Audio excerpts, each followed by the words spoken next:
ભીલવણ ગામે અનુસૂચિત જાતિના પીડિત પરિવારોની મુલાકાત લેતા કેબિનેટ મંત્રી બળવંતસિંહ રાજપૂત. ભીલવણ ગામે બનેલ અત્યાચારની ઘટના સંદર્ભે રાજ્ય સરકારે કડક પગલાં લીધા છે તેમ કેબિનેટ મંત્રી બળવંતસિંહ રાજપૂતે જણાવ્યું છે. કોઈપણ પ્રકારની ચિંતા કરતા નહીં, સરકાર તમારી સાથે છે તેમ કેબિનેટ મંત્રી બળવંતસિંહ રાજપૂતે જણાવ્યું છે.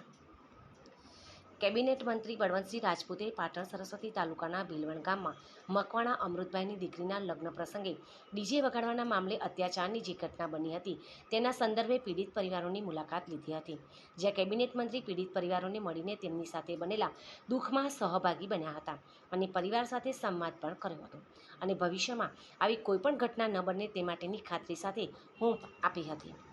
આ પ્રસંગે કેબિનેટ મંત્રી બળવંતસિંહ રાજપૂતે જણાવ્યું હતું કે ભીલવણ ગામે જે બનાવ બન્યો છે એ અત્યંત દુઃખદ છે.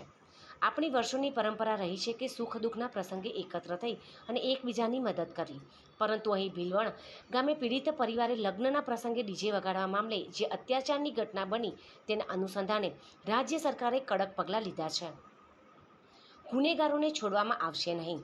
રાજ્ય સરકાર પીડિત પરિવારોની સાથે જ છે. સાથે રાજ્ય સરકારની યોજનાનો લાભાર્થીઓ સુધી પહોંચે તે માટેની તમામ વ્યવસ્થા કરવામાં આવશે. પરિવારને ખાતરી આપતા કેબિનેટ મંત્રીએ જણાવ્યું હતું કે કોઈપણ પ્રકારની ચિંતા કરતા નહીં, સરકાર તમારી સાથે જ છે.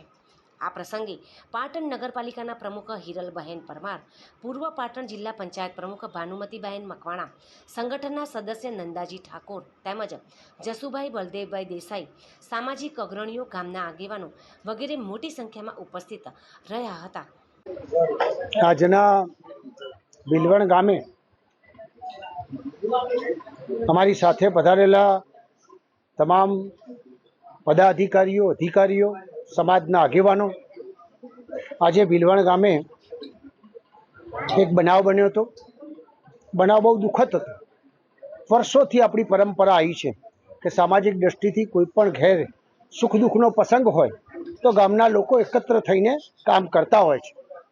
પણ અહીં આગળ તો માત્ર ડીજી વગાડવું એ પણ એક મોટો ગુનો અને બહુ મોટી સમાજ હોય એના કારણે ગામના લોકોને ઘણી બધી તકલીફો આજે ગામના લોકોએ જણાવી છે. એના કારણે સરકારશ્રીએ તમામ કડક એક્શન લીધા છે. તેની સાથે સાથે એ પણ ખાતરી આપી છે કે કોઈ પણ જાતનો જે લોકોએ આમાં ગુનેગાર છે એક પણ ગુનેગાર બચશે નહીં. એના ઉપર ચોક્કસ પ્રકારે કાર્યવાહી થવાની છે.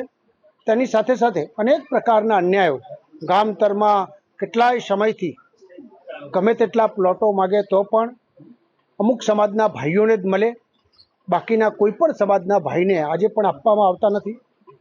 ગામવાડી જોતી હોય તો ગામમાં પણ આ પ્રકારની વ્યવસ્થા નથી. સરકાર આ પ્રકારે પણ પોઝિટિવપણે વિચાર્યું છે અને જે લોકો છે એમને ખાતરી આપવામાં આવે છે કે આપ જરા પણ ચિંતા કરશો નહીં, સરકાર તમારી સાથે છે.